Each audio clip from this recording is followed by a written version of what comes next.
যে 10% সরল মুনাফায় 2000 টাকার এক বছরের মুনাফা কত।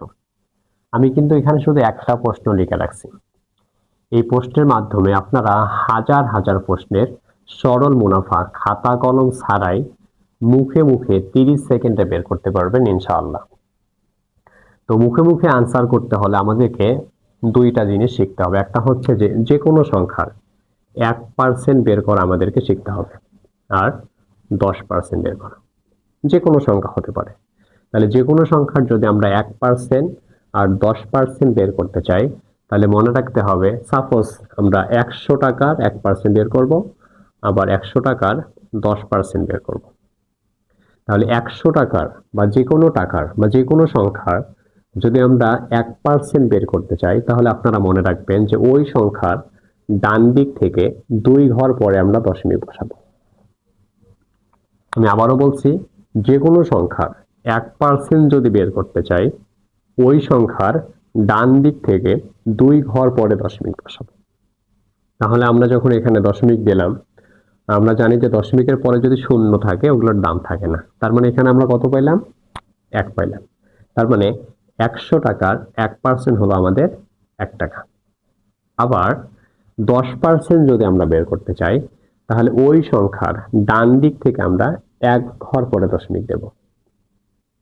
তাহলে এখানে যখন আমরা দশমিক দিয়েছি, তো আমরা জানি যে দশমিকের পরে শূন্যের কোনো দাম থাকে না। তাহলে 100 টাকার 10% আমরা পাইলাম 10 টাকা। যে কোনো সংখ্যা হতে পারে। মনে করেন যে আপনি 200 টাকার 1% বের করবেন, তাহলে কি করবেন? ডান দিক থেকে 2 ঘর পরে দশমিক দেন। তাহলে দশমিকের পরে শূন্যের দাম নাই, তাহলে 200 টাকার 1% হলো আপনার কয় টাকা? 2 টাকা। আবার এই 200 টাকার যদি আপনি 10% বের করতে চান, তাহলে এই 200 টাকার 10% বের করতে হলে ডান দিক থেকে যে 1 ঘর পরে দশমিক দেবেন। তাহলে দশমিকের পরে শূন্যের দাম নাই, তাহলে আমরা পাইলাম 20 টাকা। যে কোনো সংখ্যা হতে পারে। আবার মনে করেন যে 120 টাকার আমরা 1% বের করব। 120 টাকার 1%। তাহলে আমরা ডান দিক থেকে 2 ঘর পরে দশমিক দেব, যেইখানে। এখন দেখেন দশমিকের পরে কিন্তু সংখ্যা আছে, অবশ্যই নিতে হবে। তাহলে দশমিকের পরে এই শূন্যটার আসলে কোনো দাম নেই। তাহলে 120 টাকার 1% হবে আমাদের 1.2 টাকা। আবার এই 120 টাকার যদি আমরা 10% বের করতে চাই, তাহলে কি করব? ডান দিক থেকে আমরা 1 ঘর পরে দশমিক দেব। তার মানে 120 টাকার 10% হচ্ছে আমাদের যে 12 টাকা। তো আমি আশা করছি যে কোনো সংখ্যার আপনারা 1% আর 10% বের করতে পারবেন।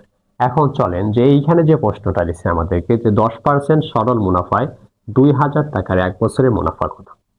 তো এই যে 2000 টাকার মুনাফা চাইছে, তো এই 2000 টাকার 10% যদি আমরা বের করতে চাই, তাহলে দেখেন তো 2000 টাকার 10% বের করতে হলে ডান দিক থেকে আমরা 1 ঘর পরে দশমিক দেব, যে এইখানে। তাহলে কত পাইলাম? 200 টাকা। তাহলে 2000 টাকার 10% হলো 200 টাকা। আর এই 200 টাকা হচ্ছে আমাদের এই যে 1 বছরের মুনাফা। তার মানে অ্যান্সার হবে আমাদের ক নম্বর। এখন এই প্রশ্নে যদি আমাদেরকে এখানে বলতো যে 3 বছরের মুনাফা কত, 10% সরল মুনাফায় 2000 টাকার 3 বছরের মুনাফা কত, তাহলে আমরা আগে 1 বছরের বের করব। সবসময় আমরা আগে 1 বছরের বের করব। তার মানে 2000 টাকার 10% হারে 1 বছরের মুনাফা 200 টাকা। তাহলে 3 বছরের হবে 3 দুগুণে 600 টাকা। চলুন আমরা এই টাইপের আর দুই একটা প্রশ্ন দেখি।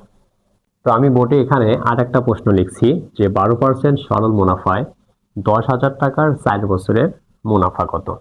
তো যেহেতু এখানে 12% দেওয়া আছে, তো আমরা এটা 1% দিয়ে বের করবো। আগে আমরা 10,000 টাকার 1% বের করব। তাহলে 10,000 টাকার যদি আমরা 1% বের করতে চাই, তাহলে ডান দিক থেকে 2 ঘর পরে দশমিক দেব। তাহলে কত পাইলাম? 100 টাকা। 10,000 টাকার 1% যদি 100 টাকা হয়, তাহলে 12% হবে কত? 1200 টাকা। তার মানে 12% হারে 10,000 টাকার 1 বছরের মুনাফা যদি 1200 টাকা হয়, তাহলে 4 বছরের মুনাফা হবে 4 × 12 4800 টাকা। তো এরপরে আমি আর একটা প্রশ্ন দেখাবো। যে 5% সরল মুনাফায় 500 টাকার 3 বছরের মুনাফা কত। তো চলেন আমরা 1% বের করি, তাহলে 500 টাকার যদি 1% বের করি কত হবে? ডান দিক থেকে 2 ঘর পরে দশমিক দেন 5 টাকা, তাহলে 5% কত হবে? 25 টাকা। তাহলে 500 টাকার 5% হারে 1 বছরের মুনাফা যদি 25 টাকা হয়, 3 বছরের মুনাফা কত হবে? 3×25 75 টাকা। আর এই ভিডিওর মাধ্যমে যদি আপনারা উপকৃত হন, আমি আশা করব যে আপনারা ভিডিওটা শেয়ার করে দেবেন।